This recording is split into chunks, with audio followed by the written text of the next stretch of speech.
আর পুরো চট্টগ্রাম উত্তাল। হ্যাঁ, ওইখানে একজন দর্শককারীর হাতে নাতে ধরেছে স্থানীয়রা। এরপরে সে দর্শককারীকে স্থানীয় এক মসজিদে আটকে রাখে। এ নিয়ে উদ্ধারের জন্য যখন পুলিশ আসে তখন পুলিশকে মসজিদের পাশে যেতে দেয়নি স্থানীয়রা।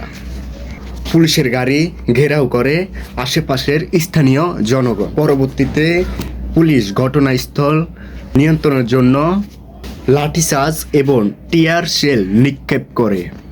তারপরও জনগণ পিছু হাঁটেনি।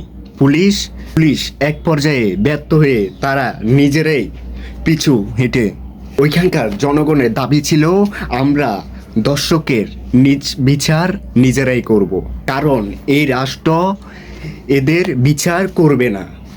মাত্র 4 বছরের একটি মেয়ে, তাকেও পাওয়া যায় সিঁড়ির উপরে রক্তাক্ত অবস্থায়। তারপরে ঘটনার প্রত্যক্ষদর্শীরা দাবি করে এই মেয়েটার অবস্থাও রামিসার মতো হয়েছে।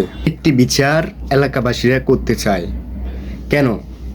কারণ একটি বিচারের করলে হাজার হাজার নিরীহ শিশু ধর্ষণ এবং হত্যা থেকে বেঁচে যাবে এবং নতুন নতুন ফুল ফুটবে।